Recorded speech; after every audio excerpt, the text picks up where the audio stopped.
The King of Ghosting bagi Puan Maharani, dan The King of Silence bagi Wakil Presiden Jokowi. Apa sih tujuan mereka dalam menyatakan tersebut?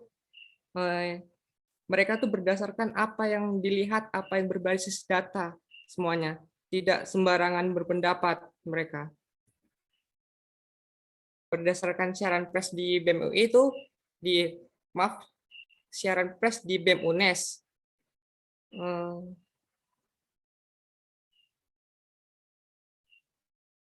Puan Maharani itu sering memberikan harapan palsu dan menyakiti hati rakyat, padahal sebagai seorang wakil rakyat, seharusnya beliau memperjuangkan dan membuat kebijakan-kebijakan yang pro terhadap masyarakat.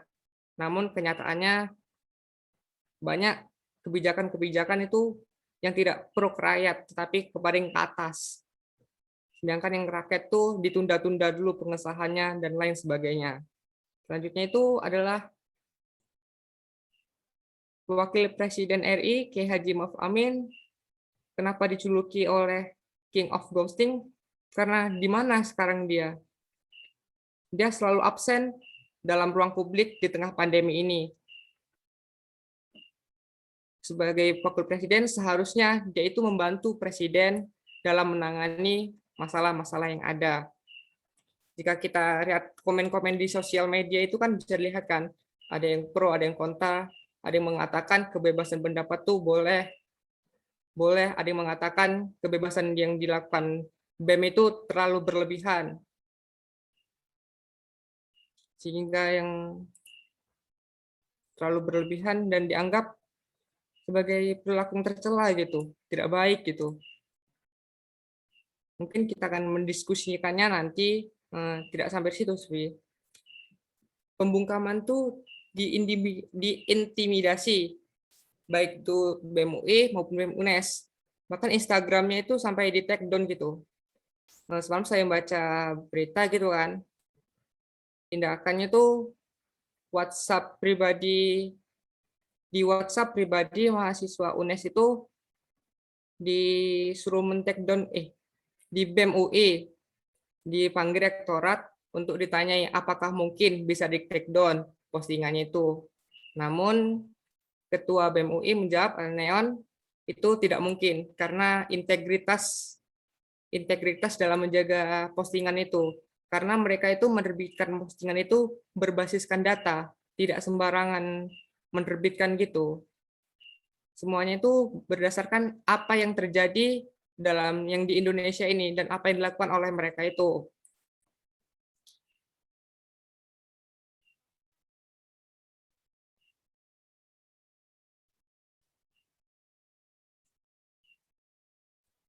Hal itu menggambarkan praktik yang ada di Indonesia sekarang itu pembungkaman terhadap suara kritis. Kondisi ini menunjukkan tuh adanya ancaman terhadap kebebasan berekspresi yang merupakan salah satu cita-cita info konstitusi.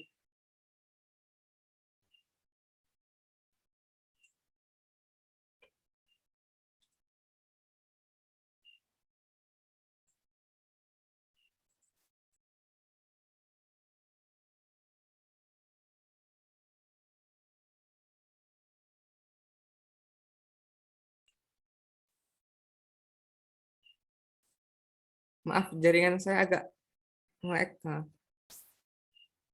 Selanjutnya itu sebenarnya kalau dikaitkan sama Islam tuh apakah bisa kebebasan berekspresi dengan Islam sekarang?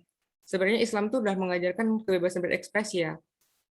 Berekspresi itu adalah seni dalam Islam ya. Pesan seni Islam merupakan ungkapan ilmiah. Islam juga berfungsi sebagai wahana komplementasi pada umat manusia yang beraktivitas rutin setiap hari. Jadi kita tuh boleh berpendapat, boleh mengemukakan apa yang keresahan hati ini kepada media gitu.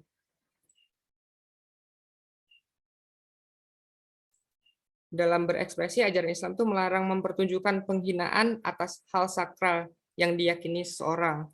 Misalnya menghina sesuatu yang ke personalnya, bukan ke pendapatnya. Jadi misalnya kita tuh menghina tuh ke kegiatan dia, bukan ke personal dia atau sifat dia.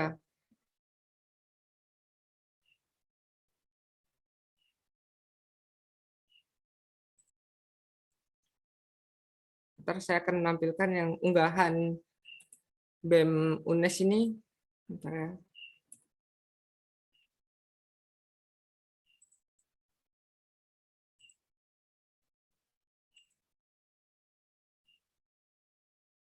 Nah, di sini unggahan.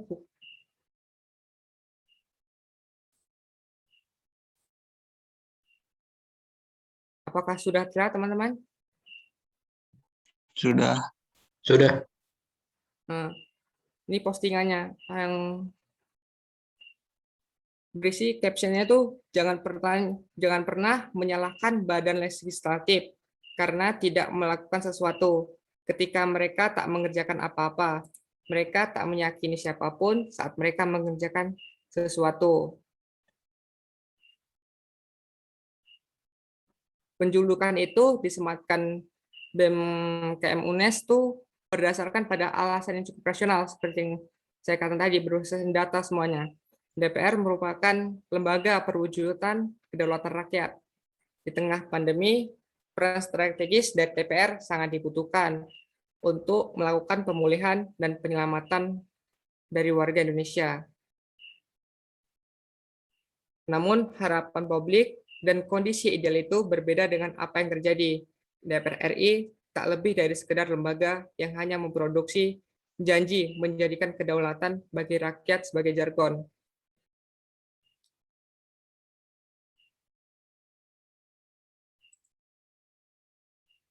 Jika kita lihat postingan tadi, kalau kita bisa lihat komentar tadi tuh, banyak orang yang mengatakan tuh kebebasan berekspresi itu karena pansos saja, ingin pajak sosial, ingin ini, agar bisa diundang, agar bisa terkenal. Padahal media itu bisa dijadikan sebagai alat untuk mencurahkan apa yang ingin kita terangkan gitu. Tidak hanya secara langsung. Karena seperti yang saya katakan tadi, kebebasan berekspresi adalah hak setiap orang untuk mencari, menerima, menyebarkan informasi dalam bentuk apapun.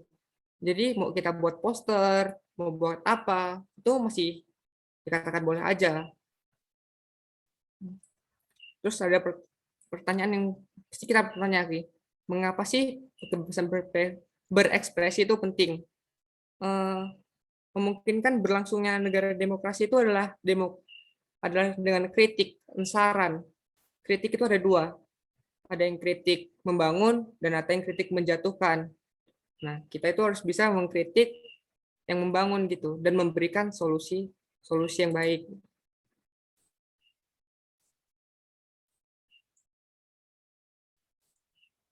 Kebebasan itu penting ditegakkan demi harta dan martabat kita ya.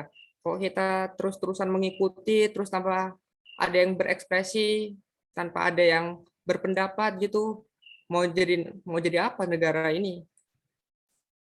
Mungkin teman-teman sini ada yang ingin menambahkan atau yang lain itu?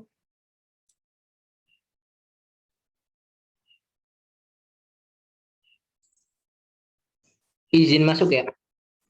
Ya Kak. Tadi kan rakyat disuruh bebas berekspresi. Tapi kenapa pemerintahan itu nge-take down semua akun-akun yang mengkritiknya itu padahal benar, itu dianggap salah. Ya tapi negara Indonesia emang udah bisa dibilang hilangnya demokrasi. Hilangnya demokrasi, contoh yang dari UI diancam untuk di take down dan diretas semua BEM-BEM-nya, anggota-anggota BEM. Terus baru kemarin muncul lagi yang UNES kan, muncul lagi yang UNES, muncul dua yang Ma'ruf Amin disebut the king of silence sama Puan Maharani queen of ghosting.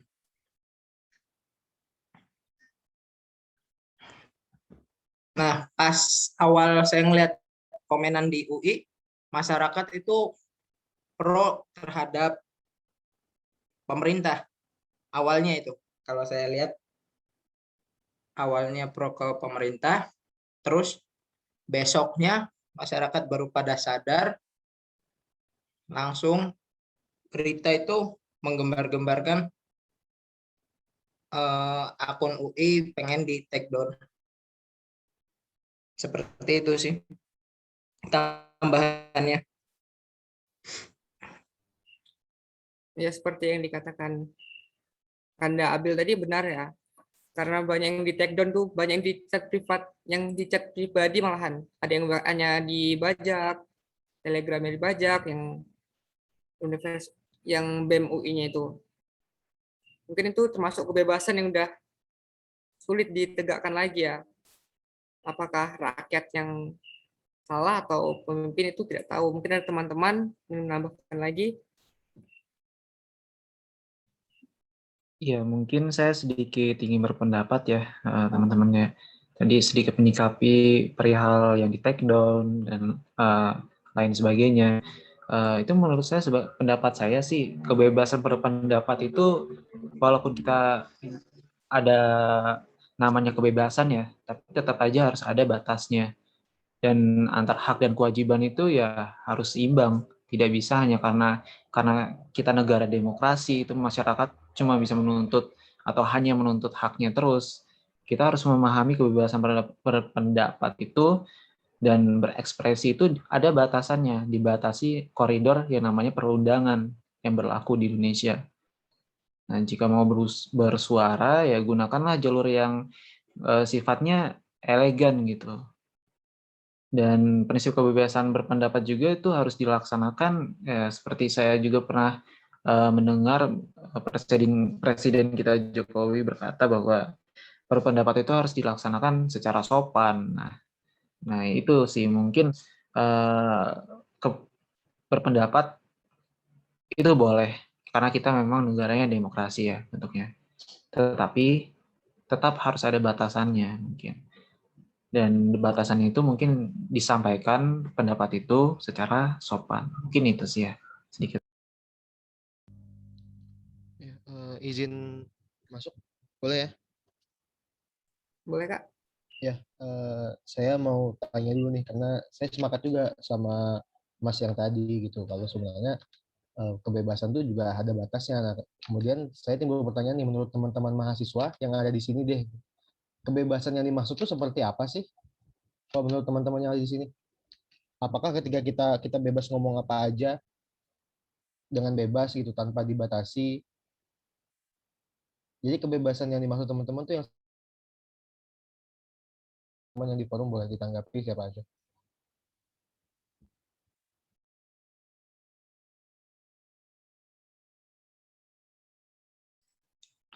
Mungkin masuk ya saya. Nah, tadi yang pertanyaannya kebebasan seperti apa sih yang terjadi mungkin saat ini ya, yang terjadi kontroversi. Nah, sebenarnya kebebasan, namanya juga kebebasan itu bebas tanpa ada batasan sebenarnya. Nah, kita sebagai masyarakat Indonesia yang dimana kita menganut demokrasi tentunya, ya kita harus mempunyai pendapat atau berekspresi untuk mengkritik. Nah, karena kritik itu kan dijamin oleh undang-undang dan itu juga merupakan HAM juga ya. Nah, menurut saya kalau kebebasan berpendapat atau kritik itu ya sebebas-bebasnya gitu. Kecuali mungkin kalau udah misalkan mencemooh atau misalkan ngolok-ngolok gitulah misalkan. Nah, itu udah termasuk kriminal mungkin atau melanggar undang-undang. Atau misalkan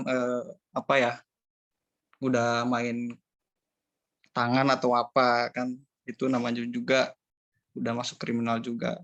Sebenarnya fungsi apa ya, fungsi masyarakat atau kritik itu kan tujuannya untuk apa ya, meluruskan atau sebagai solusi mungkin ya, solusi dari apa ya, kebijakan-kebijakan yang telah dilakukan oleh pemerintah. Karena fungsi kritik itu kan sebenarnya itu untuk mengawasi itu, di mana apa ya, yang telah kita tahu mungkin pada zaman Khalifah ya, kita harus bebas gitu mengkritik. Contoh Umar, sok siapa nih yang mau kritik gitu kan, boleh-boleh aja gitu. Nah itu salah satunya. Saya masuk lagi ya.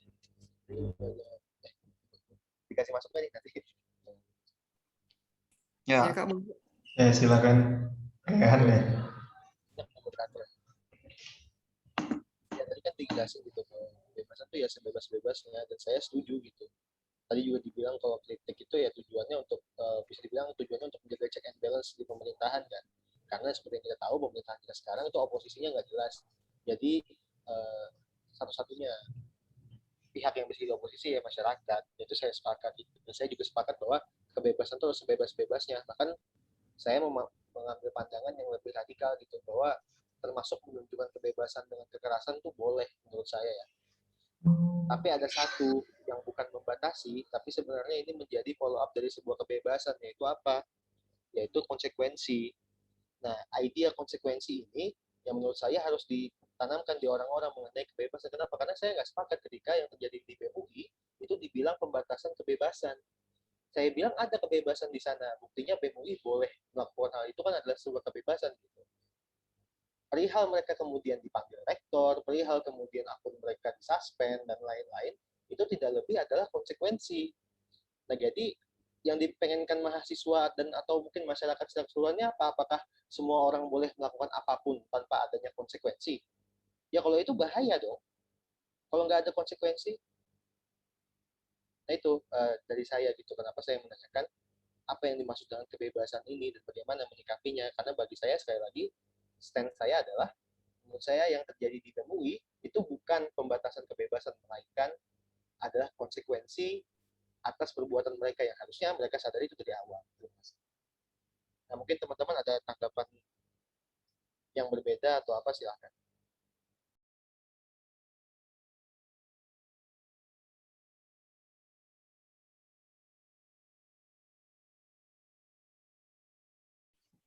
mungkin izin masuk ya. Nah, kita menyoroti peristiwa BEM UI kemarin ya, contohnya pemanggilan oleh rektor. Nah, sebenarnya itu kan hal biasa gitu yang dilakukan oleh anak-anak BEM UI itu, cuma kan sebatas king of apa lip service kan. Nah, kenapa dipanggil gitu dan disuruh take down pada saat itu juga. Nah, BEM UI juga punya integritas dong di sana. Dia punya integritas bahwa dia punya data-datanya loh, ada referensi-referensi gitu. Kenapa dia berpendapat atau apa manggil Jokowi itu king lip service gitu kan. Nah, di situ kan ada apa ya? Ada tekanan mungkin dari anak-anak BEM UI di sana. Nah, artinya di sini apa ya, terjadinya gap gitu, gap antara rektorat dan anak-anak BEM itu yang dipanggil kemarin.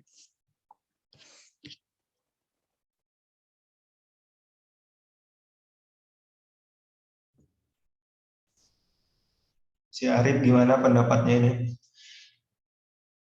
Nah, seperti yang dikatakan tadi kan, Kak Rehan, pendapat itu merupakan konsekuensi. Saya setuju juga, kalau kita berpendapat pasti akan ada akibatnya, baik itu langsung maupun tidak langsung kan. Cuman kembali lagi, seperti yang dikatakan Kak Pandu tadi, itu udah merupakan tekanan pribadi gitu, sampai ke di chat privasi, kesuruh take down. Padahal menurut saya tidak ada yang salah sih dalam postingan itu, tidak ada unsur penghinaan atau lain sebagainya. Itu hanya tulisan kata-kata aja. Mungkin teman-teman ada yang lain lagi?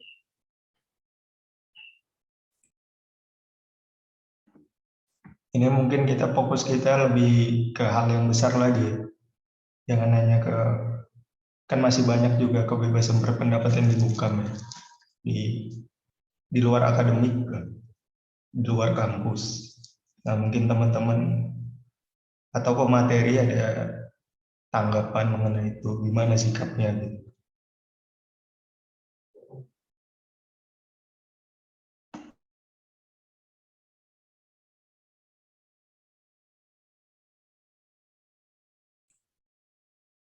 Pertama sikap kita tuh ya harus bisa membedakan mana itu info provokasi ataupun tidak provokasi, karena banyak sekarang tuh aktivis tuh yang ada yang memprovokasi.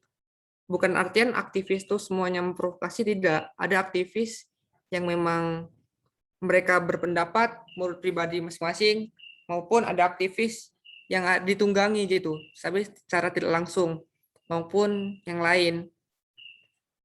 Mungkin teman-teman ini atau kalian sekalian ada pendapat.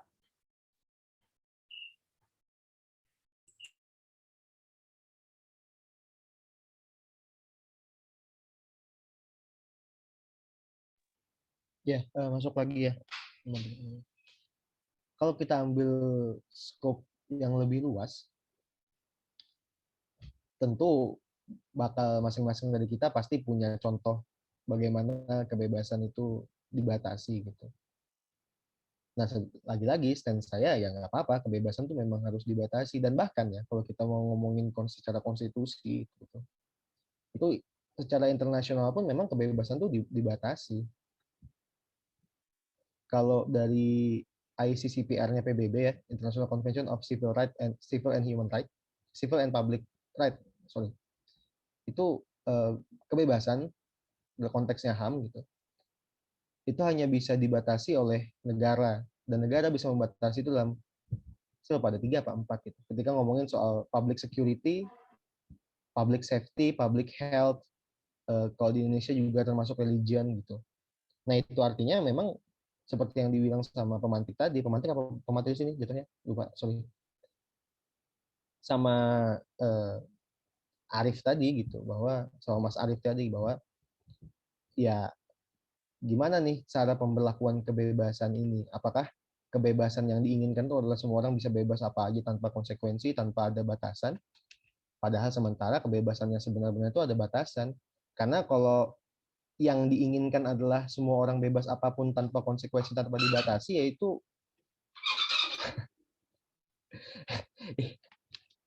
itu hukum alam, namanya hukum rimba. Yang namanya kita civilization ya, peradaban, itu pasti ada peraturan, ada batasan. Nah, makanya saya tanyain lagi ke teman-teman yang dimaksud sama kebebasan itu yang seperti apa. Biar saya tercerahkan juga gitu, kebebasan yang diinginkan itu seperti apa sih. Karena seringkali kita ngomong soal kebebasan, tapi nggak pernah ada satu orang yang ngedefine secara populer gitu. Kebebasan yang diinginkan seperti apa.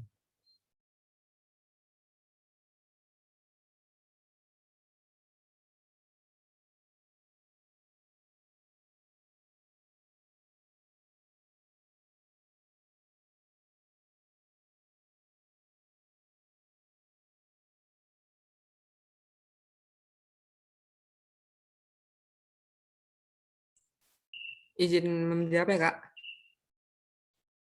Menurut saya tuh kalau batasan ya, yang mengungkapkan tuh kebebasan secara rasional gitu. Dia tuh mempunyai data, mempunyai pendapat yang berdasarkan fakta gitu. Tidak asal berpendapat begitu saja. Misal presiden tuh ini, presiden itu ini. Giliran ditanya kenapa dia berpendapat itu, dia tidak bisa menjelaskannya. Itu menurut saya kebebasan yang salah gitu. Bukan seperti itu. Kebebasan berpendapat tuh mempunyai batasan tuh benar. Cuman tidak semuanya tuh dibatasi gitu.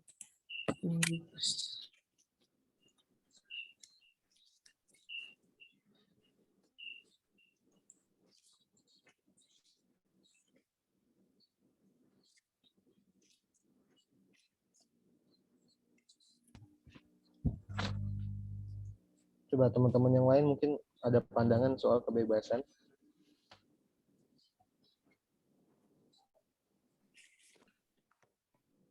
Yuk, yang lain yuk.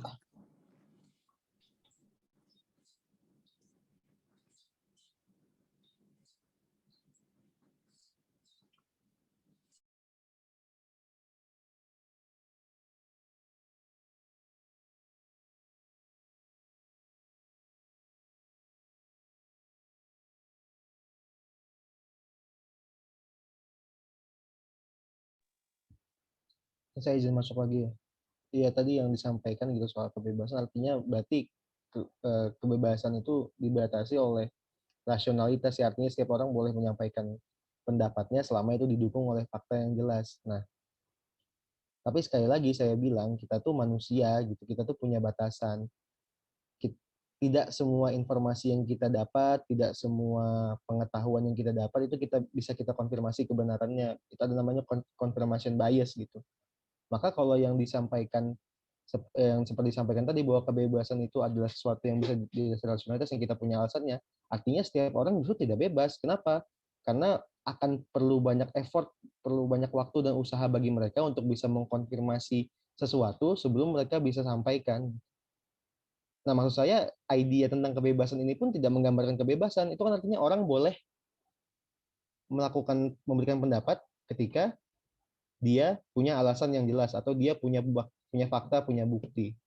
Sementara setiap orang tuh punya confirmation biasnya, semua orang punya kebatasan untuk mencari tahu yang mana yang benar, yang mana yang salah, yang mana yang hoax, yang mana yang ini fakta. Yaitu artinya definisi kebebasan yang disampaikan tadi juga tidak menggambarkan kebebasan sama sekali menurut saya. Ya berarti teman-teman di sini setuju sama saya dong bahwa kebebasan itu tidak perlu.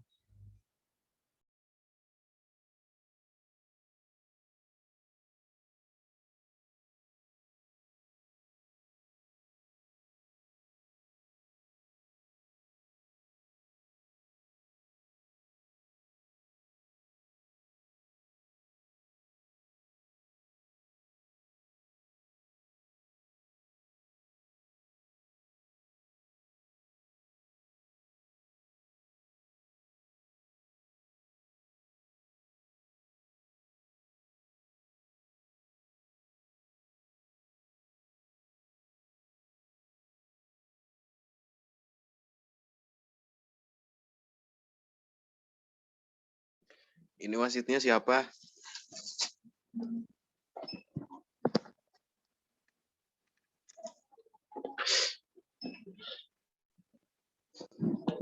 Halo?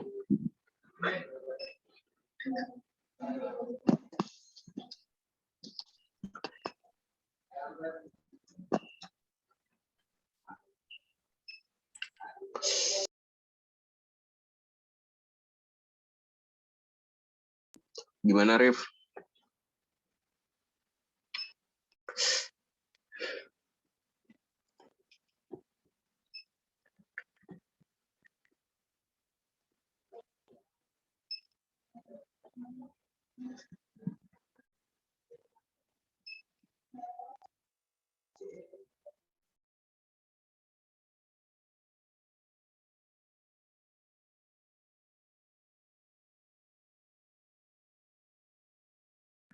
Ini forumnya siapa ya yang ngarahin? Han? Moderator lah. Ya moderatornya? Siapa? Sorry, baru gabung nih. Kurang tahu saya. Moderatornya siapa? Arif itu pemantik.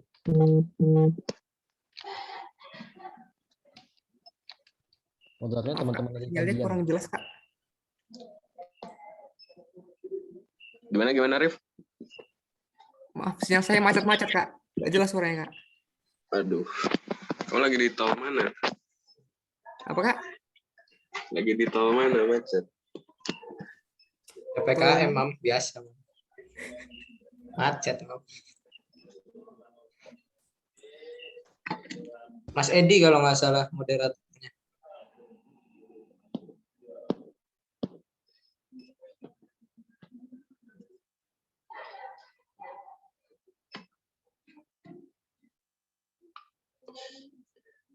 Kalau Rehan tadi gimana, Han? Sorry, baru ini. Iya, dari saya ini Kesimpulannya, Han. ya kesimpulan saya dari yang disampaikan teman-teman tadi bahwa kebebasan itu ya saya tanya dulu tadi Mam gimana kebebasan teman-teman. Berarti kesimpulan saya stand saya adalah saya nggak sepakat dengan adanya kebebasan gitu. Karena saya memahami bahwa setiap tindakan yang dilakukan itu mengandung konsekuensi di dalamnya, dan dalam konteks kasus BEM UI misalnya mereka dipanggil rektorat terus diminta untuk menghapus postingan dan lain-lain, itu tidak lain hanyalah bentuk konsekuensi dari tindakan mereka membuat poster itu gitu, yang harusnya udah dipahami dari awal. Itu stand saya.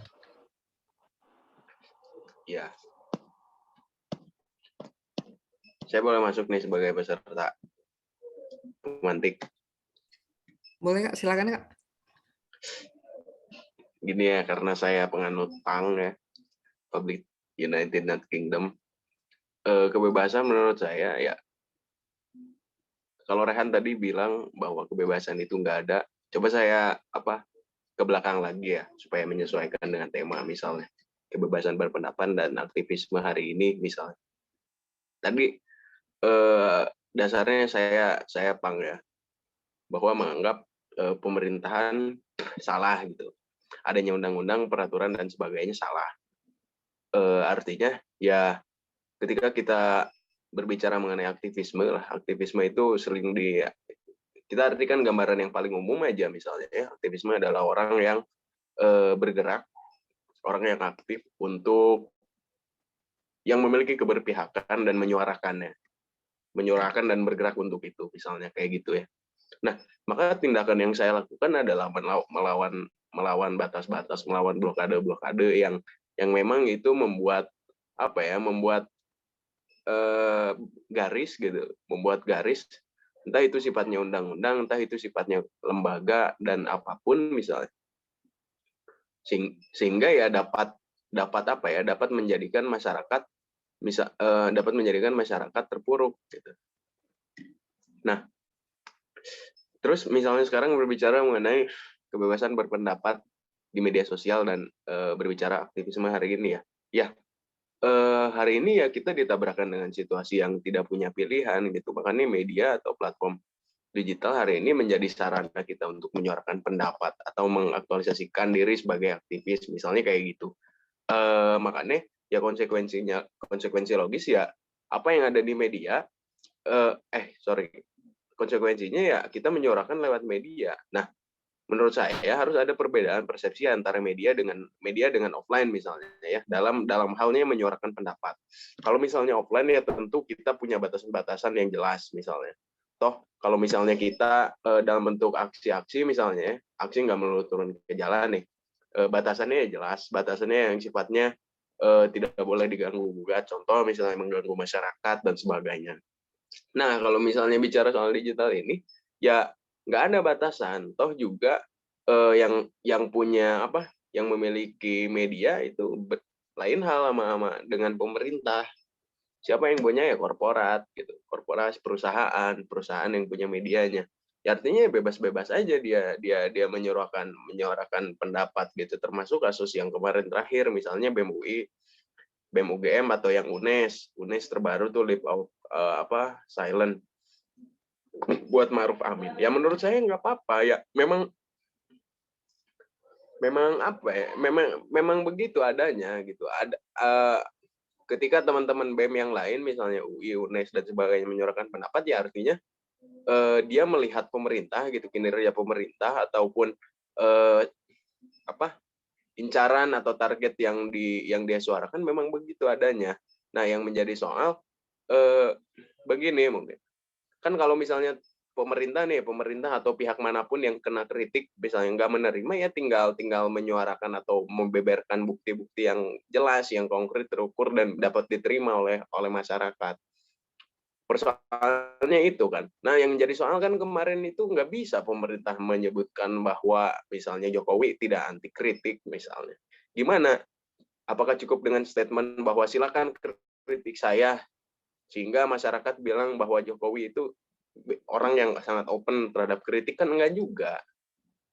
Yang menjadi soal kemarin itu kan, atau sekarang ya berbicara mengenai kebebasan berekspresi gitu, yang menjadi soal orang saling melindungi dirinya gitu, saling melindungi dirinya dengan hal apapun, mengamankan kawannya, mengamankan barisannya, bukannya mengkonter narasi atas kritikan yang dibentuk. Kan gitu enak kan kalau misalnya pemerintah atau lembaga atau apapun yang kena kritik gitu, dia dapat menunjukkan apa ya, hasil kinerjanya yang tidak sesuai misalnya dengan kritikan yang dilontarkan. Kan kalau gitu jelas gitu, terukur. Nah, yang jadi soal yang kemarin itu nggak kayak gitu teman-teman pemerintahan, khususnya dari sisi pemerintahan, nggak bisa menunjukkan bahwa poin-poin yang dikritisi gitu itu memang tidak berjalan secara semestinya gitu. Contoh misalnya seperti UITE misalnya. UITE kan itu di MK rame terus kan gitu, sering JR tapi batal terus. UITE yang karet, pasal-pasal yang karet terutama ya, itu dengan sebebasnya orang gunakan. Nah, ini kaitannya dengan apa ya? Kaitannya kalau menurut saya ini dengan fleksibilitas kita dalam berkomunikasi dengan sesama manusia, antara manusia yang lain. Nah, perbedaan antara soal komunikasi secara langsung dengan yang tidak langsung ini memang batasannya itu kan UITE atau misalnya KBBI lah batasannya. Ada aturan-aturan yang jelas gitu. Tapi di sisi lain ya kita bicara soal aktivisme ya justru kan kita tujuannya mendobrak gitu. Tujuannya kan mendobrak hal-hal yang memang ingin didobrak, ingin dikritisi, ingin disuarakan. Yang menjadi soalnya tadi nggak bisa nangkep, nggak bisa menunjukkan gitu. Hingga kebebasan ini ditafsirkan tergantung orang yang punya kekuasaan lah ya, intinya gitu. Kebebasan oke, bebas gitu, tapi garis batas kebebasan itu betul ya tadi misalnya kebebasan itu ada batasnya, apalagi berbicara soal berkemasyarakatan, tapi batasannya itu bias gitu. Disebut batas itu ketika ada orang yang melaporkan, disebut batas itu ketika pemerintah misalnya mengambil sikap dan sebagainya. Yang jadi pertanyaan ya apakah itu gitu yang disebut dengan kebebasan? Kalau saya gitu sih.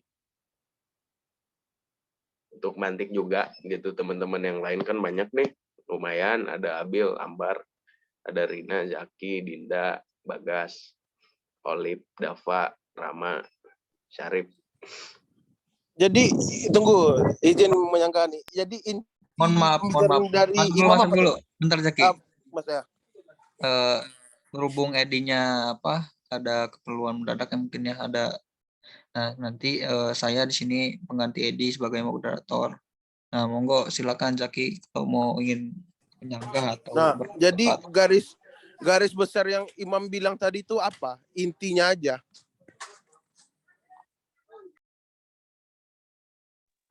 Saya peserta di sini, Zaki. Pengen mengasah pikiran Apa, juga. Mam? Sorry, putus-putus, Mam. Ya, aku peserta di sini, pengen ngasah pikiran juga kan bareng-bareng gitu. Ya intinya kalau dari statementku ya, kebebasan tadi gitu. Kebebasan adalah milik orang yang punya aturan gitu. Karena kita ada di Indonesia, ya hukum di Indonesia lah ya yang menentukan kebebasan tadi. Sedangkan di sisi lain aktivisme itu bicara soal mendobrak hal-hal dogma-dogma itu gitu. Apalagi kan tadi misalnya saya cari awali bahwa saya pang misalnya ya, saya mendobrak itu. Menjadi soal kan yang jadi soalnya ya saya mengaktualisasikan diri saya gitu. Di sisi lain saya sangat dibatasi dengan hal-hal yang sifatnya bias tadi, kebebasan yang tolak ukurnya nggak jelas. Gitu. Jadi menurut saya kebebasan menurut masyarakat ya bebas gitu. Jadi Imam bebas tapi ada batasannya gitu.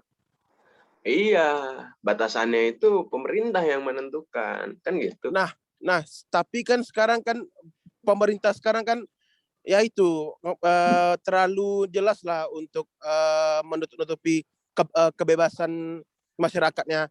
Seperti diadakannya undang-undang UU IT itu kan kita kayak mengomen DPR nanti kena tangkap, mengomen ini kena tangkap. Contohnya aja dokter yang kemarin di Hotman Paris itu, kan dia kan bebas berpendapat, terus dia malah dibilang gila, kan lucu. Tapi kan itu kan dibilang bebas berpendapat ada batasannya, tapi dia bebas berpendapat tapi dibilang gila. Jadi masyarakat tuh susah untuk bebas berpendapat itu tadi, karena dia takut, udah terlalu peraturan Indonesia ini udah terlalu ngeri, Mam. Gitu. Jadi ya kalau misalnya ditengok dari pemerintah sekarang kacau lah. Kalau menurut saya pun kurang ragu juga sama pemerintah sekarang. Jadi gitu. Jadi kalau misalnya berbebas berpendapat, masa ya orang yang berpendapat ujung-ujungnya polisi, ujung-ujungnya klarifikasi, ujung-ujungnya ini, masa mau Indonesia bebas berpendapat tapi ujung-ujungnya klarifikasi, ditangkap? Memang kalau kita berpendapat tuh ya berpendapat, tapi memang ada batasnya. Tapi kita ini udah sekarang tuh batas kita tuh udah ditutup gitu sama undang-undang yang dibikin sama pemerintah ini. Itu, Mam. Nah, jadi saya kurang setuju dengan imam tadi yang bilang bebas berpendapat tapi ada batasannya. Sekarang kalau ada batasannya, kenapa saya sendiri, mungkin bukan saya sendiri, seluruh warga Indonesia takut untuk berpendapat? Nah, jadi kalau saya untuk di pemerintah sekarang sulit untuk kita berekspresi, apalagi sebagai mahasiswa ya, sulit. Saya aja ingin mengkomen ini, saya ragu-ragu, mikir 2 kali 10 kali mungkin. Soalnya ya udah kita tuh terima aja dengan keadaan sekarang, di periode berikutnya baru kita gas. Kalau saya gitu. Nah, saya minta menghapus undang-undang yang terlalu mengekang kebebasan itu tadi. Kalau saya itu. Saya kalau ikut pemerintahan saya no lah. Saya mending independen aja, pendidikan saya sendiri. Kalau perlu saya yang jadi presiden Indonesia nih, Mama. Kalau saya gitu. Nggak ada kalau ikut pemerintah sekarang kacau, banyak orang miskin. Susah kita berpendapat, Mam. Dah, menurut saya itu aja sih. Sekian, terima kasih. Iya. Ini boleh menanggapi, moderator? Ya, monggo silakan. Boleh. Ya gini, mungkin ya, saudara yang di sana tadi. Jadi ini saya mau mengaitkan dengan tadi kondisi soal kebebasan berpendapat di Indonesia hari ini gitu ya. Tadi itu kan menunjukkan salah satu fenomena-fenomena yang terjadi berbicara mengenai kebebasan berpendapat. Nah, saya mau mengaitkan dengan aktivisme hari ini gitu. Nah, apakah aktivisme hari ini pun harus melalui jalur yang sama gitu, terutama dalam kita melihat kebebasan. Tadi misalnya kalau Jaki berpendapat bahwa bebas itu nggak ada batasannya, lah artinya kita sebebas mungkin untuk menyuarakan pendapat apapun yang termasuk yang kotor, menghina, ya kan, berarti gitu kan, yang kotor, menghina, terus menjatuhkan, mengintimidasi misalnya. Izin. Nah, udah. Boleh masuk nih. Udah. Boleh masuk nih. Bebas. Kan gini loh, Mam. Kan kita sebagai pemerintah Indonesia, kalau kita ingin menjabat, itu tuh kita harus punya mental yang kuat menghadapi nyinyiran netizen. Itu tuh kita tuh memang harus, kita tuh kalau menjadi pemimpin, kita tuh harus tahu kondisi situasi negara kita. Jadi jangan asal-asal mimpin aja. Jadi menurut saya bebas pendapat tuh ya dia mau dikritik apapun ya bebas. Karena dia sebagai pemimpin ngerti dah kondisi situasi negara dia, rakyat-rakyatnya itu seperti apa, dia harus ngerti gitu. Jangan asal kita mimpin, kita cuma dibilang banci gini-gini terus kita jadi masuk polisi gini, itu lemah, pemimpin lemah sekarang tuh. Ngerti? Nah, jadi kita tuh boleh berpendapat. Nah, kan itu kan kita berpendapat itu kan penilaian kita terhadap pemimpin sekarang. Kalau misalnya pemimpin sekarang jelek ya kita bilang jelek gitu. Masa ya kita bilang wah bagus ini itu kita bodoh gitu. Jangan maulah jadi masyarakat yang bodoh gitu. Jadilah masyarakat yang cerdas. Jangan mau seperti pemimpinnya yang bodoh, Mam, gitu. Ya, saya sepakat ya kalau misalnya jangan jadi manusia yang bodoh. Tapi kan yang menjadi soal hari ini kan kita bicara soal mahasiswa ya, dan kita menobatkan diri sebagai aktivis, artinya orang yang aware gitu terhadap problematika sosial, ataupun kita menolak kematian sosial gitu. Dengan cara apa ya? Salah satunya ketakutan orang untuk berekspresi gitu. Nah, hal itu kan bisa didobrak. Hal itu bisa didobrak dengan apa? Betul. Dengan kebebasan berpendapat tadi. Nah, cuman yang menjadi soal dalam melihat kebebasan berpendapatnya ya.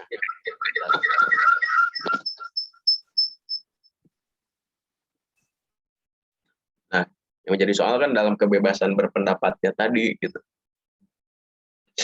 Apakah kita harus memperhatikan instrumen-instrumen yang dimiliki oleh negara gitu kan? Ya, Harus. Nah, kalau misalnya harus ya artinya kebebasan berpendapat itu dibatasi.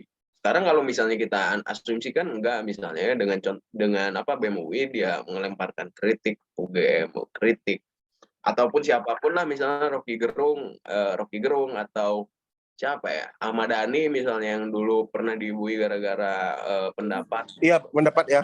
Itu kan artinya bias soal kebebasan itu gitu.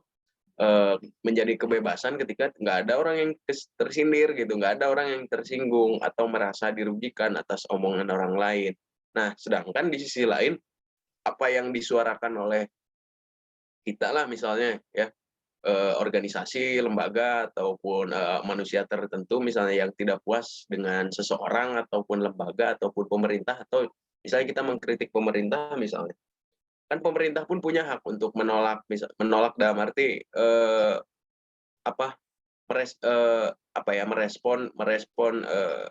merespon kritikan itu dengan perlawanan, misalnya gugatan lah atau bawa ke jalur hukum, kan itu juga boleh, karena kita punya kefleksibelan gitu dalam berkomunikasi, dan batasannya itu tergantung apakah ada orang yang melaporkan atau tidak. Kalau menurut saya begitu sih. Jadi ketika berbicara soal kebebasan berekspresi dan peran fungsi aktivis hari ini gitu di media sosial, ya menyuarakanlah sampai ada orang yang melaporkan. Nggak tahu sih kalau menurut Rehan gimana, ataupun Jaki atau teman-teman yang lain. Saya lagi di jalan, OTW pulang. Nanti saya lanjutkan. Oke. Oh iya, hati-hati Jaki. Ya monggo silakan ada yang ingin tanggapi tadi. Boleh saya Ya, monggo masuk. Yang lanjut kata Imam itu saya sepakat banget gitu, karena kalau tadi misalnya pandangannya semua orang bebas, ya ketika pemerintah juga merespon, ketika pemerintah juga defensif atau pemerintah juga menolak, ya jangan serta-merta langsung dibilang anti kritik, membatasi kebebasan. Ya enggak, itu respon aja. Respon itu juga sebenarnya sebagai, lagi-lagi saya bilang, konsekuensi dari konteksnya di Indonesia misalnya. Kita udah tahu sekarang setiap orang-orang yang berbicara terlalu lantang dalam tanda kutip itu akan mendapatkan konsekuensi. Contohnya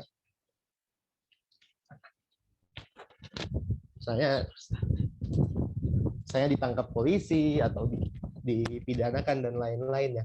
Nah, sebagai aktivis yang sudah mengerti medan kita seperti itu, ya harusnya itu udah bukan kita, ketika kita itu udah jadi konsideran kita, udah jadi pertimbangan kita gitu dalam menyampaikan pendapat, dalam melakukan aksi misalnya melalui sosial media dan lain-lain, sehingga ada follow up-nya kegiatan kita. Misalnya kita melakukan kritik di sosial media dan kita udah tahu nih, most likely kemungkinan besar kita akan ketangkep misalnya, atau kita akan diajak mediasi atau diskusi misalnya. Itu follow up itu harus disiapkan, harus dari teman-teman aktivis. Kenapa? Karena kita udah mengerti medan kita seperti itu, dibanding kita mengharapkan ya pokoknya Indonesia harus bebas pendapat.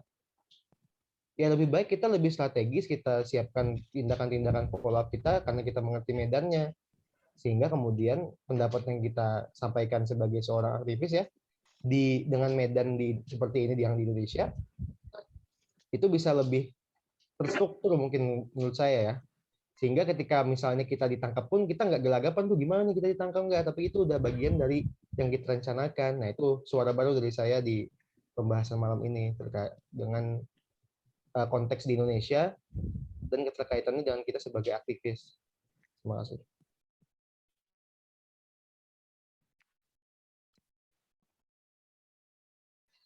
Mungkin gimana, ada tanggapan atau tambahan dari teman-teman yang lain? dari pemantik mungkin ada yang ditanggapi dari pemaparan oleh Imam sama Raihan. Nah, mungkin iya sih. Saya tunjuk satu-satu aja ya. Kayak anak SD. Nah, mungkin bagaimana sih dari pandangan teman-teman terkait kebebasan berekspresi ini di era aktivisme saat ini ya. Mungkin yang pertama itu dari siapa ya? Dava mungkin. Monggo Mas Dava.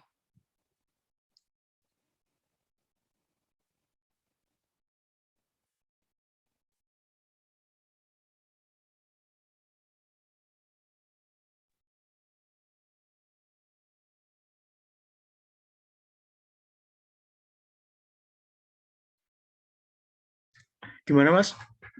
Mohon diulangi Mas. Berikan gitu pandanganmu tentang kebebasan berekspresi di era aktivisme saat ini gitu. Nah, kan kondisinya sekarang gimana ya, sudah tahulah di berita-berita gimana. Sok monggo, silakan pandangannya gimana. Ya sebenarnya kalau aku sendiri setuju sama pendapat-pendapat yang sebelumnya ya, karena memang iya memang berpendapat itu ada apa namanya, kita dikasih kebebasan itu loh. Cuman ya sekarang kan kita tahu kalau berpendapat tidak semudah itu kan. Ada yang ya seperti itulah kurang lebih. Jadi menurutku ya apa namanya, dalam berpendapat juga pasti ada kebebasan, dan benar tadi ada konsekuensinya, dan setiap tindakan juga pasti ada konsekuensinya, itu juga benar menurutku Mas. Dan apa namanya, kalau menurutku itu ya Mas, soalnya aku belum terlalu mendalami juga masalah seperti ini, dan juga masih belajar lagi. Kurang lebih gitu Mas moderator. Assalamualaikum. Waalaikumsalam.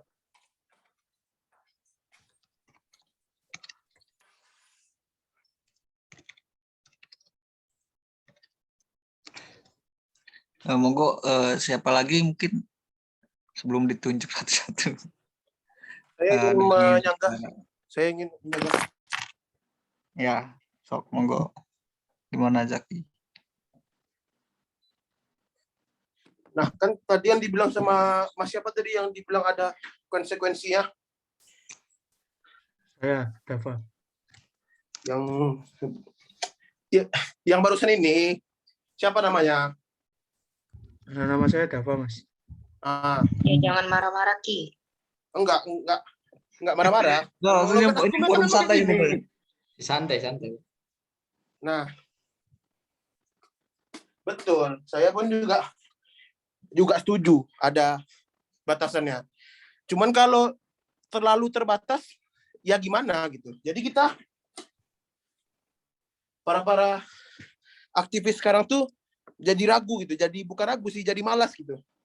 Susah dia ketika dia ingin mengkritik pemerintah tuh harus baca dulu undang-undang, harus ini dulu. Jadi memang betul ada konsekuensinya. Cuman karena dia mengkritiknya tuh harus cepat, ya gimana gitu.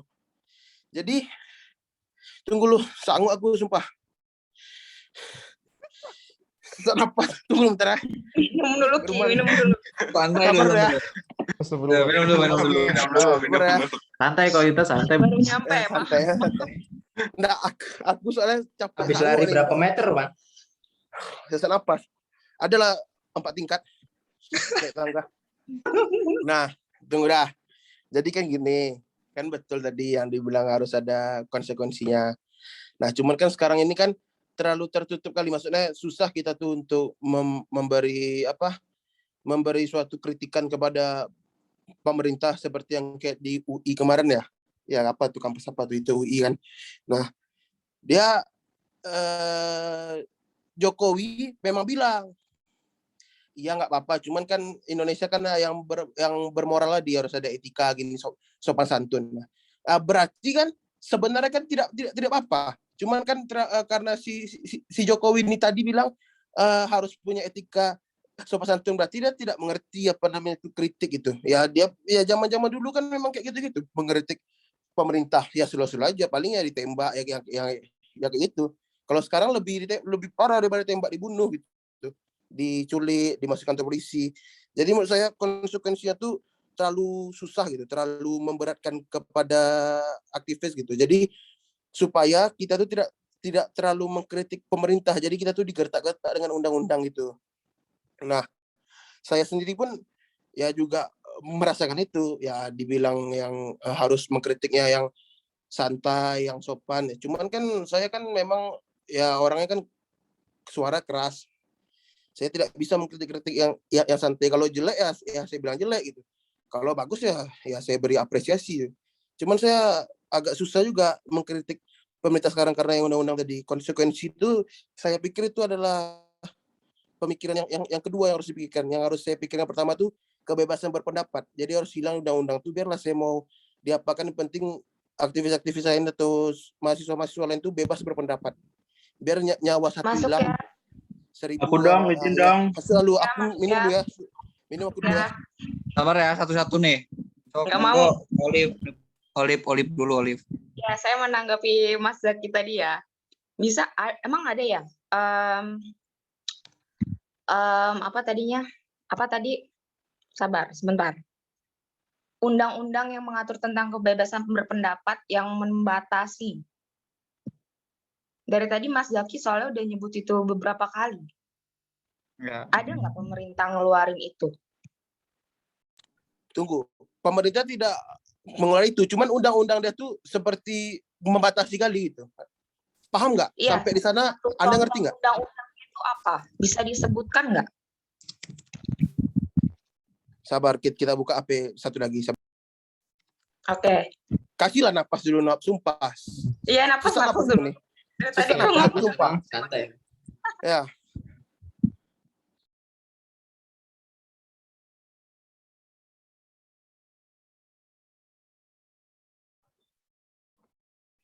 Ini udah ada ininya. Sok monggo, Edi jadi moderator lagi. Saya pengen jadi peserta nih.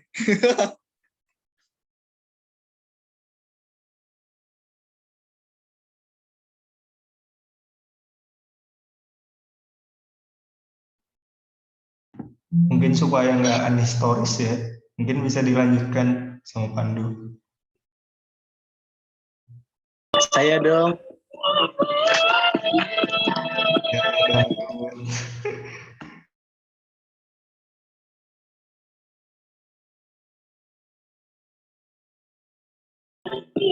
Sik. Dangdutan di mana? Oh, Pak Sekum lagi di Jian. Oh, lagi hajatan nih. Tempat saya tidak ada PPKM, sedang ada konser. Awas dibubarin, Bang. Karena denda. Mohon maaf ya, jadi begini. Izin masuk. Ayo dong yang ini, aduh. Kok Jaki doang nih yang bersuara? Ini gini. Saya Jaki diserang sama banyak kan jadinya. Pak Moderator, masuk nggak suaranya? Teman-teman suaranya masuk nggak nih? Masuk. Oke. Terima kasih buat waktu dan kesempatannya. Pada kesempatan ini, mohon maaf sebelumnya saya tadi terlambat karena gangguan koneksi internet cukup lumayan lama di tempat saya. Kemudian yang selanjutnya terkait ini, saya mencoba memperhatikan apa yang kawan-kawan tadi sampaikan selama saya mengikuti ya. Itu memang mengarah kepada kebebasan berpendapat. Kalau dibedah dari secara frasanya ada kedua, dari bebasnya sendiri, dari freedom, dan berpendapat kan, kebebasan berpendapat ini cukup sering disuarakan oleh Coki Pardede, kalau teman-teman yang tahu. Itu sebagai salah satu orang yang terus menggaungkan kebebasan berpendapat. Nah, sekarang ketika konteksnya digunakan di negara kita, negara Indonesia, Sebebas apa sih kita berpendapat di negara kita, begitu kan. Secara ketentuan itu sudah ada undang-undang yang mengatur bahwasanya kita ini diberikan berbagai macam wadah. Ada namanya salah satu mimbar bebas, gitu. Ada juga namanya panggung bersama. Nah, selanjutnya teman-teman, ketika mencoba membawa ke arah kebebasan dalam berpendapat ini, beberapa hambatan ke depannya sudah terlihat sebelumnya. Karena apa? Kebebasan berpendapat ini kan asalnya dari dalam diri kita sendiri. Seberapa berani kita mengungkapkan apa yang kita resahkan. Nah, dari situ saja sudah muncul sebuah hambatan. Apa? Ego. Di mana nih nanti kebebasan berpendapat kita, apakah kita yang memang berpendapat atau karena ego kita? Karena kedua hal itu perlu dikondisikan agar jangan sampai ketika pendapat yang kita utarakan ini diserang di counter, itu ego kita justru yang keluar, bukan lagi diri kita. Kalau masih sibuk dengan bebas berpendapat, ya sebenarnya seperti forum ini pun sudah bisa dilakukan gitu. Ketika bagaimana kita semua saling menghargai satu sama lain ketika sedang berbicara, yang pertama. Yang kedua, ketika kita mungkin belum bisa bertatap muka, tapi kita bisa bertatap seperti ini tanpa disambi dengan handphone atau sebagainya, itu salah satu bentuk kebebasan berpendapat. Gitu. Kemudian, ketika membawa ke ranah yang lebih jauh ke eskalasi yang lebih luas, itu di sana ada namanya ketersinggungan. Rasa ketersinggungan ini hal yang lumrah sebenarnya kita temukan. Dan sifatnya ini opsional kalau dalam sudut pandang saya. Karena apa? Anda ingin tersinggung atau tidak, itu tergantung diri Anda. Gitu. Kalau memang Anda meyakini bahwasanya kebebasan berpendapat ini bisa dilakukan dan digunakan, maka Anda harus bisa menyingkirkan rasa ketersinggungan itu dalam diri Anda, dalam diri teman-teman semua. Karena kalau kita berbicara kebebasan berpendapat tapi masih mudah tersinggung, itu sebuah hal yang kontradiktif, arahnya ke arah sana. Kemudian kalau ada yang bilang kebebasan berpendapat ini bla bla bla bla gitu, coba ditelaah lagi dari dalam diri kita gitu. Bisa belum sih kita mengeluarkan pendapat kita, seberani mana kita untuk mengeluarkan. Kalau kita sudah berani, jangan lupa untuk disaring dulu kira-kira apa yang kita utarakan. Karena sebenarnya kalau memang sudah menggunakan ranah yang lebih luas ya eskalasinya, maka ketersinggungan itu bukan hal yang nggak perlu lagi diperbincangkan, dipermasalahkan gitu. Banyak contoh kasus yang akhirnya menjadi viral karena ketersinggungan. Salah satunya ya kurma babi. Itu kan ketersinggungan umat beragama. Apa rumah babi? Kurma babi. Kemudian dalam Pilkada DKI itu kan juga cukup kental dengan narasi politik identitas ya. Nah, ketika kita berbicara dengan konteks kebebasan berpendapat, maka itu hal-hal yang lumrah sebenarnya begitu. Ketika kita saling mengcounter narasi-narasi yang ditawarkan, itu hal yang justru sangat kita approach, sangat kita banggakan ketika mulai ada narasi-narasi yang mengcounter kita. Karena apa? Selain mungkin di sana menemukan titik celah dari narasi yang kita bangun, kita jadi tahu mana sih celah itu yang perlu kita perbaiki. Dan ketika berlangsung terus dialognya, maka akan muncul sebuah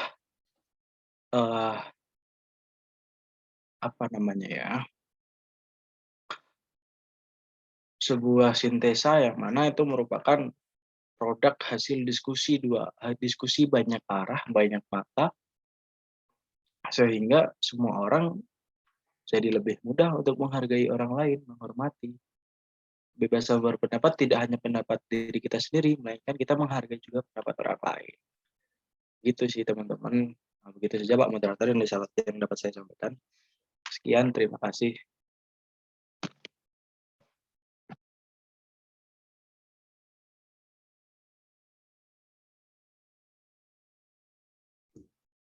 Itu tadi pendapat atau jawaban dari pertanyaan ya? pernyataan. Oke, oke. Mungkin yang belum bersuara, ini mungkin bisa bersuara tanggapannya atau pandangannya. Zaki tadi pengen pertanyaannya Olive gitu. Iya, apa tadi Olip? Olip nih aku chat nak kena alasnya doh, sombong kali anak nih.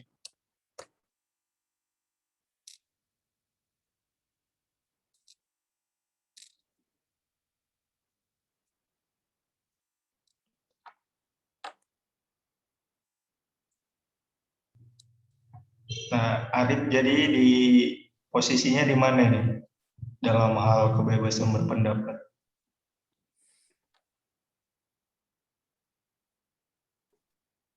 Kalau saya kebebasan berpendapat itu bebas mengumumkan apa saja, yang penting tidak melanggar norma-norma yang ada secara peraturan gitu, Kak. Masalah itu peraturan tidak ada yang baru dibuat atau tidak, kita harus mempelajari juga sebagai aktivis atau penggiat sosial tuh, kita tuh harus paham gitu, harus pintar gitu. Tidak hanya asal menjawab, asal memberi pendapat, tetapi harus mengetahui semuanya gitu, Kak. Memang berpendapat tuh bebas gitu, tapi kita juga harus paham gitu. Itu sih, Kak. Nah, masalahnya freedom of speech ini kan dibatasi oleh norma. Seperti yang kata Jokowi, harus santun, harus sopan, kan itu dibatasi norma. Masuk. Masuk ya. Lanjut aja. Aduh. Gas dulu. Kritik itu harus sopan. Nah, kan beliau itu penguasa gitu, pemerintahan gitu. Nah, seharusnya kan kritik itu emang ada batasan mungkin dalam apa ya, dalam moral mungkin. Karena Jokowi itu nggak punya moral juga. Bentar. Direkam loh ini. Punten, masuk. Siapa tuh? Kita Pandang lewat. Kijang dua. Ya, masuk teman-teman. Saya mencoba menanggapi sedikit terkait norma ya. Sebenarnya di mana sih kedudukan dari norma itu? Norma kan bisa dikatakan sebuah imajinasi yang ada dalam kepala manusia kan. Dalam strata filsafatnya seperti itu yang saya pahami sependek pemikiran saya. Sorry, habis disuruh. Terus saya coba mengutip pernyataan dari Vijiwo Tejo gitu. Memang kita karena konteks negara kita Indonesia begitu kan. Indonesia ini terkenal dengan tadi yang disampaikan oleh presiden kita, memang adanya norma etika atau tata krama dalam budaya kita, budaya negara Indonesia. Maka sanalah Pak Jokowi menyampaikan, memang kita bangsa yang memiliki tata krama yang diakui secara global gitu ya, secara internasional. Jangan sampai ketika kita mengambil sebuah tindakan itu menghilangkan identitas diri kita. Kritik yang disampaikan seperti apapun banyak cara gitu. Ketika memang yang tidak melanggar norma ya kita bisa menggunakan satir atau kita langsung menggunakan sarkasme. Tapi ketika kita ditanyakan kembali mana solusinya gitu kan. Nah, itulah fungsinya ruang-ruang diskusi seperti ini. Kita saling memberikan statement, pernyataan gitu kan. Nanti di sana muncullah poin-poin yang mungkin secara kita tidak sadari itu bukan dari kita ataupun ada bagian dari apa yang kita sampaikan yang akan menjadi solusinya. Perlunya sebuah forum kan seperti itu fungsinya. Makanya kalau kita dibilang presiden kritik yang santun itu melambangkan bahwa kita memang diingatkan jangan sampai kita terlampau jauh mengikuti budaya barat tapi kita lupa dengan identitas kita sendiri gitu. Berkata kita mau berpendapat tapi kita lupa arahnya dari mana. Itu sih. Terima kasih. Oke, pendapat yang bagus dari Sekre ya. Dan untuk mungkin yang belum bersuara, si Dinda atau yang lainnya, Dinda ada di tempat atau enggak ini?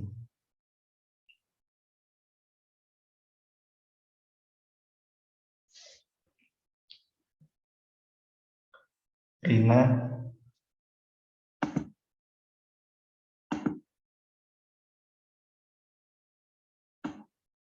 oke, mungkin saya kembalikan ke pematerinya ya. Kalau gitu.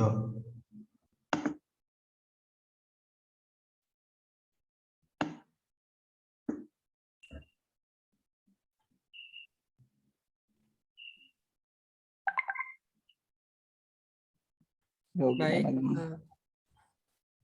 Jadi untuk menurut saya ya, dari kesimpulan tadi, kalau mendengar jawaban dari kalian-kalian semua, berpendapat itu boleh atau sesuai dengan yang tadi lah yang dikatakan teman-teman, kecuali Kak tadi katanya tidak ingin berpendapat tuh.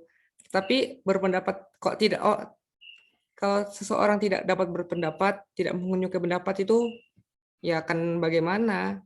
Nggak ada arah gitu. Pendapat itu kan pasti mempunyai arah dan tujuan. Kok semua orang tidak mempunyai pendapat, berarti orang itu tidak mempunyai tujuan. Menurut saya itu.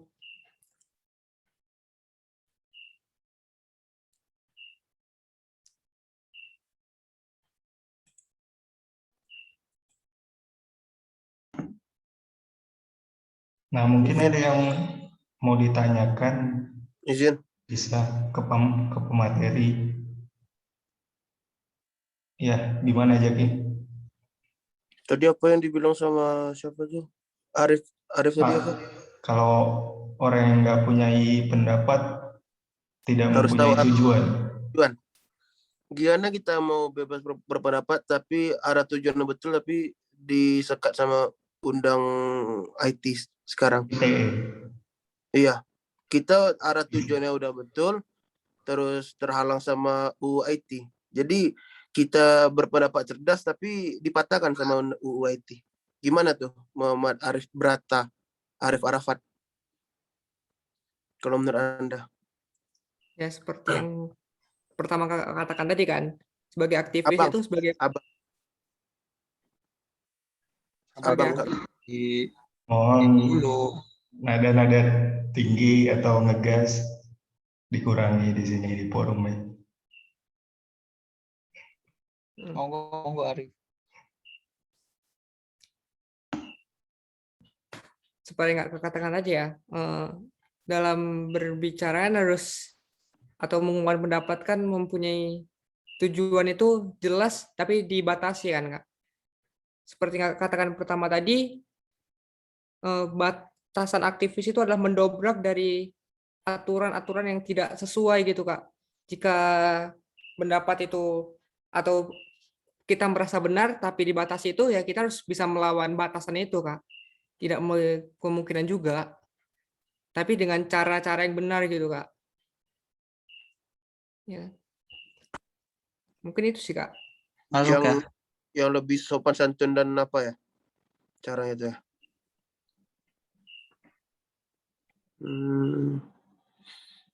Oke, mantap.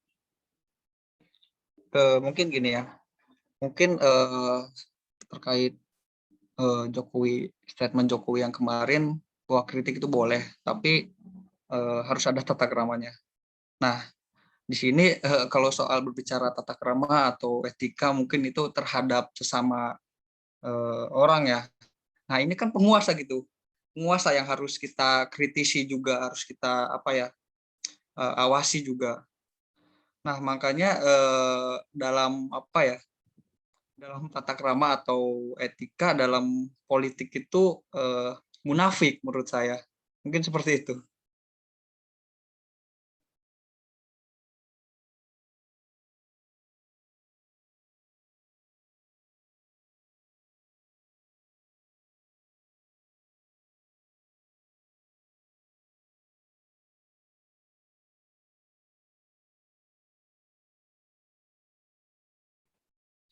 Yuk, yang lain nih. Siapa? Kader 20 siapa ya? Boleh menyangkal Kak? Boleh. Bang. Menurut saya kalau kita bisa mengumpulkan pendapat dengan sopan, santun, dan mudah dimengerti, maka itu akan pendapat kita tuh akan mudah diterima oleh semua kalangan gitu, baik dari remaja ataupun yang orang tua gitu. Cuman kalau pendapat kita tuh terlalu frontal gitu, pasti orang itu kayak ngejudge kita duluan gitu. Sebagai, oh ini tuh aktivis tuh gini. Itu kan padahal tidak seperti itu. Padahal itu adalah ungkapan hati sebenarnya kan. Cuman ya agak kita filter sedikit lah. Walaupun sebenarnya tuh agak frontal sebenarnya. Mungkin itu sih. Kalau kecuali emang kebebasan tuh terlalu dibatasi gitu. Kayak tidak boleh mengkritik ini atau yang lain, itu baru agak di frontal nggak apa-apa sih. Izin menyanggah ya? Boleh ya? Nah, kan Arif Arafat kan bilang harus dibatasin. Nah, sedangkan kemarin Indonesia tuh pecah rekor sebagai negara yang tidak sopan. Nah, kan kita sebagai pemimpin kan harus peka terhadap itu. Maksudnya kan itu kan rakyatnya sendiri gitu. Seperti yang nggak usah aktivis aja lah, seperti yang lain tentang artis kayak Korea kayak apa itu kan langsung diserang gitu kan, apalagi kayak pemerintah gitu. Jadi pemerintah tuh harus punya mental yang kuat terhadap masyarakatnya gitu, harus peka gimana tipikal masyarakatnya. Terus kayak ketika kita ingin menjadi pemimpin, kita tuh janganlah mau pemimpin yang hanya jadi ya tanda kutip boneka yang disuruh ini manggut, jadilah pemimpin yang cerdas gitu. Dalam artian kita tuh harus melihat situasi kondisi negara kita. Seperti apa yang kita lihat tadi, yang Indonesia menjadi negara yang tidak sopan tadi, sedangkan Indonesia dibilang negara tidak sopan tadi, yang menilai Indonesia dengan negara tidak sopan aja kena hajar sama masyarakat. Itu bukan pemerintah loh. Jadi dalam artian di sini pemerintah tuh harus kebal gitu dengan kritik-kritik sekarang, apalagi di era COVID ini kan orang kan lebih sensitif. Nah, jadi ketika penyampaian pemerintah yang tidak tepat atau yang kinerja yang kurang bagus, jadi dimengerti sajalah bahwa Indonesia ini sedang mengalami krisis ekonomi, banyak krisis yang dialami oleh negara kita ini sebenarnya. Jadi dimaklumin sajalah sama pemerintah, dimaklumin, bukan memperketat kebebasan berpendapat. Nah, dimaklumin bukan diperketat pembebasan berpendapat. Masa iya negara lagi krisis malah diperketat kebebasan berpendapat? Negara macam apa itu gitu. Jadi kayak kondisi lagi krisis sekarang, orang sensitif, jadi ya pemerintah harus kan, pemerintah itu kan orang cerdas gitu kan, cerdas dan terhormat gitu. Ya dia harus menunjukkan kecerdasan dia, seperti itu kalau saya.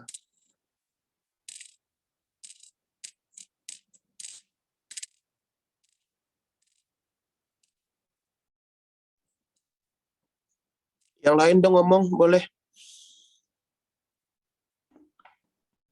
Si Dinda Elza ini mana? Dinda Elza ini siapa lu? Pendapatnya sebagus nama dia nggak? Atau Rina Wulandari? Oh, Bagas nih.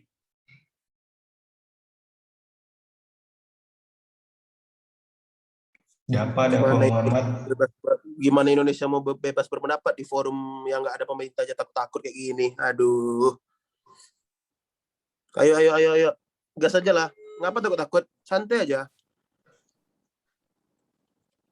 Udah dikasih forum, nanti nggak dikasih forum, ngomong-ngomong sudah manfaatkanlah forum nih kawan-kawan. Jadi iya, jeduk aja nih Sekum. Iya, Sekum nih kadang-kadang kacau. Wow, teman-teman, ini di daerah saya ada yang nanggep gambut sehingga suaranya sedikit sulit terkondisikan. Oh iya kawan-kawan, makasih banyak ya atas doanya kemarin yang doain keluarga aku sehat, alhamdulillah sembuh dari COVID ya. Makasih kawan-kawan yang telah doakan ya. Alhamdulillah. Alat PCR-nya bener nggak bang? Hah? Alat PCR-nya bener nggak? Benar, dia kan udah positif, cuman di rumah sakit gitu. Ada konspirasi kah? Oh, tidak di-endorse, nggak di-endorse. Biasa memang penjualan vaksin. Ini memang di moderator. Ayo, moderator. Itu Muhammad Arafat tuh mantap loh, sumpah. Salut dah, Pak. Ini dapat Muhammad gimana? Karena ini terakhir ya. Ini kan jam 10 ya. Kita Ya. akhiri mungkin pendapatnya masing-masing. Ini gimana tanggapannya? Dapat, Dinda. Simpulannya harus Nah. dapat tuh Ya kemudian. mungkin sedikit Nah, tambahan ya. Mungkin menurut Rocky Gerung ya, kebebasan itu untuk mengkritik penguasa itu ya bebas-bebasnya gitu, tanpa ada batasan mungkin. Nah, yang dibatasi mungkin soal kalau sudah nonjok hidung Pinocchio gitu, atau Jokowi. Nah, makanya di situ kan dibatasi oleh hukum mungkin kriminal ya batasannya. Mungkin seperti itu.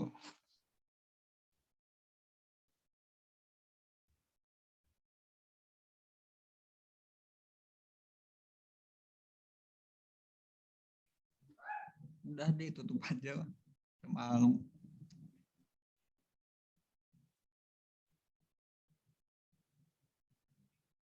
oh Dinda lagi batuk ini.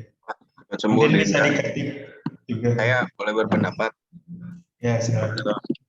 Gini, Pak Moderator, mungkin tadi untuk bahasan ataupun mengenai berpendapat dan kebebasannya udah hatam ya.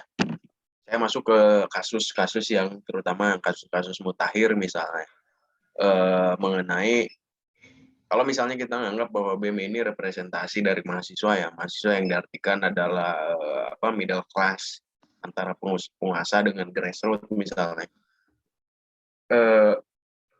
Apakah yang udah dilakukan misalnya oleh BEM UI ini, BEM UI kemarin, UGM, apakah itu menunjukkan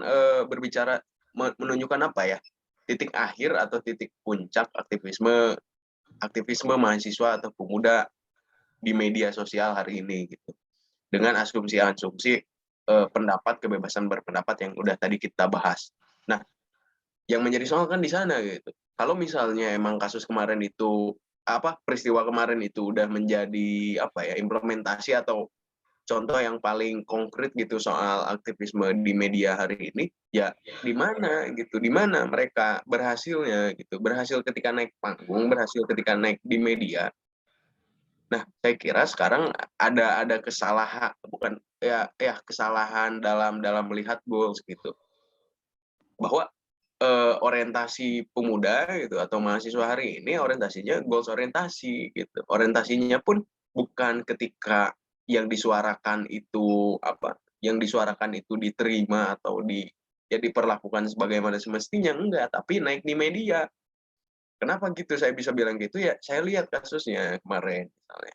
Ya kemarin kan ketika udah naik gitu ya, si BEM UI siapa? Si Leon misalnya, Leon udah kena panggung di mana-mana, demam panggung, akhirnya dia dapat di mana-mana, dapat spotlight dari mana-mana. Di mana kasusnya dia? Pendapat dia dibawa kemana lagi? BEM UI dibawa kemana lagi? Kan nggak ada. Gitu. Ya artinya ya ini emang jadi panggung aja gitu, bicara soal aktivisme dan kebebasan berpendapat hari ini tuh. Atau yang kemarin misalnya habis UI misalnya semua BEM di Indonesia latah semuanya kan, saling menamai Jokowi dengan nama-nama yang lebih gokil, lebih keren, dan lebih aku bisa nih naik ke YLC atau Mata Najwa gitu. Kalau BEM UI kemarin misalnya cuma masuk ke Refli Harun misalnya, lah kan itu jadi salah orientasinya gitu, jauh justru dari aktivisme. Apalagi misalnya kemarin Afandi Ismail gitu. Kalau teman-teman lihat ya itu video YouTube-nya misalnya dari YouTube di mana dia diwawancara soal kasus kemarin. Jadi sedikit informasi, kemarin Ketua PBHMI Afandi Ismail dia itu kan menaikkan soal turunkan Jokowi ya. Turunkan Jokowi. Itu kan riak di mana-mana gitu. Ada yang menanggapi dengan setuju terus mendalami argumentasi Afandi, ada juga yang ngekanter. Yang ngekanter juga banyak. Kalau teman-teman baca, lihat misalnya ya, apa yang disuarakan dan gimana bobot isi yang disuarakan, nggak ada, kurang gitu. Untuk menurunkan Jokowi, tapi data-data atau apa yang dia dia sampaikan itu emang nggak menunjukkan gitu. Kenapa kita harus revolusi kalau pemimpinnya misalnya agak gigu babi bu misalnya untuk menyuarakan turunkan Jokowi tadi. Kan itu yang menjadi soal gitu.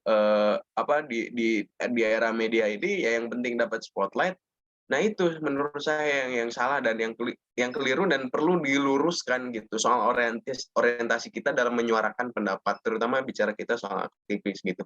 Bukan ketika dapat terus selesai atau masyarakat dapat informasi sudah selesai, enggak kan gitu. Proses advokasi itu kan dimulai dari advokasi isu, giring isu sampai bawa ke ranah misalnya ranah teknis atau ranah kelembagaan, misalnya uji material, uji formil bisa diadakan dan bisa digalakkan.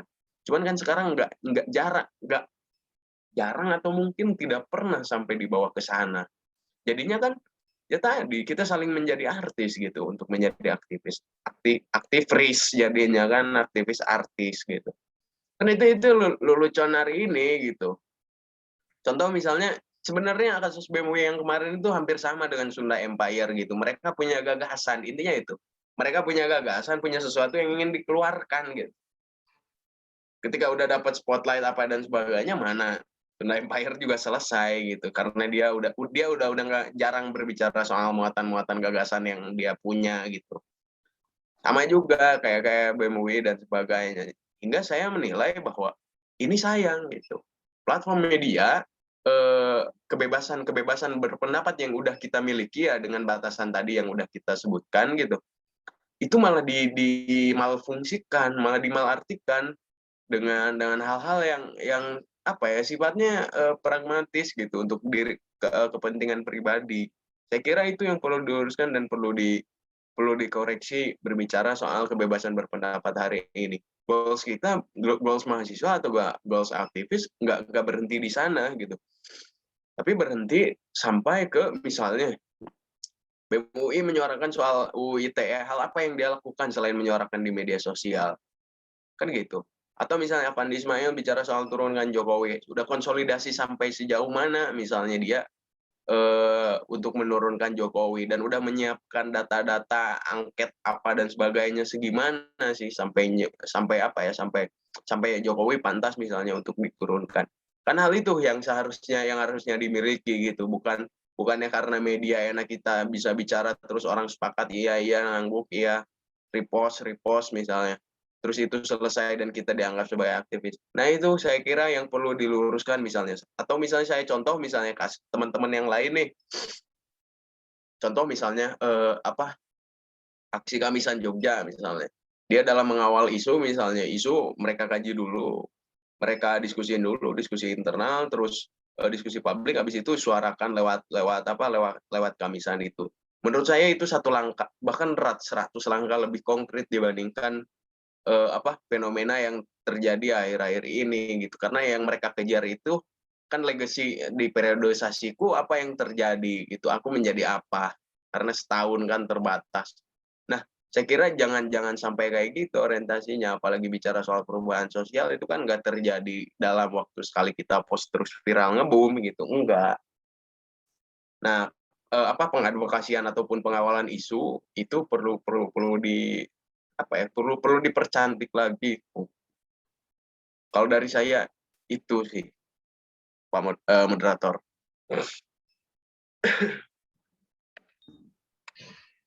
Oke, mungkin ada 8 menit lagi. Mungkin bisa memanfaatkan waktu. Ada yang mau berpendapat atau closing statement? Karena ini forumnya semua berhak berpendapat dan menyimpulkan.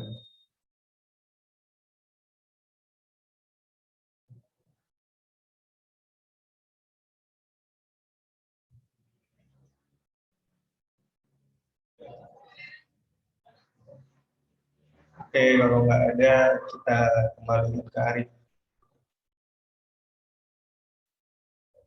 Arif gimana Arif? Baik, boleh memberikan pendapat terakhir saya Kak tentang pemerintahan sekarang Kak? Ya. Menurut saya ya, pemimpin itu babu dengan bahasa penghormatan, dan rakyat adalah dewa dengan bahasa perendahan. Jadilah wakil rakyat yang idealis, bukan sekedar memenuhi kursi rapat dan menghabiskan uang kas negara. Jadilah wakil rakyat yang selalu merakyat, bukan sekedar hadir rapat lalu rarat. Jadilah wakil rakyat yang berpikiran cemerlang, bukan sekedar berjas mahal dan bersepatu pantofel. Mengkilat yang debu saja enggan hinggap. Sekian dari saya. Mohon maaf bila ada dari kata-kata saya yang disampaikan tadi ada yang salah. Saya akhiri. Terima kasih. Oke. Seperti pendapat Maman Abdurrahman ya, di ILC atau Oke, mungkin saya bacakan dari kesimpulannya. Pak, mohon maaf sebelum ditutup mungkin saya menjelaskan sedikit. Oh iya, silakan. Jadi mungkin sedikit terakhir dari saya. Sebebas apapun teman-teman mengekspresikan apa yang ada dalam jadi keresahan kawan-kawan semua, perlu diingat bahwasanya tetaplah menjadi diri kawan-kawan yang independen dan tidak mudah terpengaruh oleh banyak orang. Meskipun seberapa kuat orang lain itu. Tetaplah jadi diri teman-teman. Ya teman-teman sudah kuat dengan diri teman-teman, maka pendapat-pendapat ataupun ekspresi dari teman-teman itu akan lebih sifatnya lebih murni, lebih nyaman juga teman-teman menyampaikan, dan teman-teman tidak mudah goyah ke depannya. Terima kasih. Assalamualaikum warahmatullahi wabarakatuh. Nah, mungkin kesimpulannya agak sepotong-sepotong ini karena unhistoris tadi ya. Nah, intinya kebebasan berpendapat harus orientasi dalam menyuarakan pendapat kita, jangan sampai ke eksistensi aja, seperti yang dilakukan BEM UI ataupun UNES. Gunakanlah platform media sosial dan tool atau alat kebebasan berpendapat harus dioptimalkan, jangan malah disalahgunakan. Itu aja mungkin. Sekian, wabillahi taufiq wal hidayah. Wassalamualaikum warahmatullahi wabarakatuh. Waalaikumsalam. On-cam yuk, on-cam yuk. Foto dulu yuk, on-cam. Oh iya, bisa. On-cam yuk. On-cam. Ini Bagas mungkin bisa ngerekam untuk dikirim ke Medinfo. Bagas mana nih? Backsound-nya keren banget tuh. Arif tadi bikin sendiri, Arif. Iya, Kak, sebagian, Kak. Wah, mantap tuh kalau dijadiin. Bisa tuh. Arifnya mantap, Buat tonton nanti. Tapi Iya, Arifnya berperian kan? boleh di itu. Arif tuh ini ya, jurusan apa Arif? Manajemen, Kak. Ayo, on-cam yuk, on-cam yuk. Anak Dapat. manajemen dulu, anak manajemen. Kamu yang ngerekam kok. Aku SS ya. Oh, betul. Iya. Tunggu, belum, sabarlah. Gubernur Riau nih satu nih. Ini Dava sama Bagas ya apa? On-cam aja. Yes. Dava, halo. Halo Arafat. Nice to meet you all. 1, 2, 3. 1, 2, 3. Oke. Nah, senyum aku udah manis lah, semanis madu. Manis diabetes. Manis banget. Mantap tuh tadi yang apa disampaikan Arif di ini. Arif. Tadinya Mam, gak mau Mam, aku suruh Mam. Ya udah Jurusan deh. apa, Arif? Gitu. Manajemen ya, sama dengan kita. Woi, manajemen, Bray. Sama guys si Arif. Manajemen kita. Dua Arif nih, manajemen. Teman, Kak. Anak manajemen kan berkompetensi. Kalau Dava, Enggak. Makin enggak. Kalau Dava nih gimana Dava? Gimana? Dava, kenapa Halo. nggak pakai masker? Enggak apa-apa. Lagi Iya, sakit aman. ya Dava-nya? Sedang isoman, Pak. Enggak isoman kok. Oh.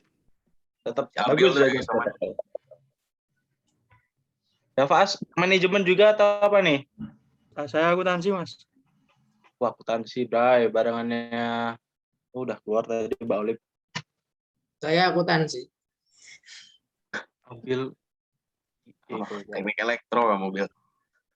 Aduh, Iya, dasar. Hukum Islam. Arif orang mana, Arif? Kamar Arif depan. Muhammad. Dan Kak, cuman kelahiran Lampung.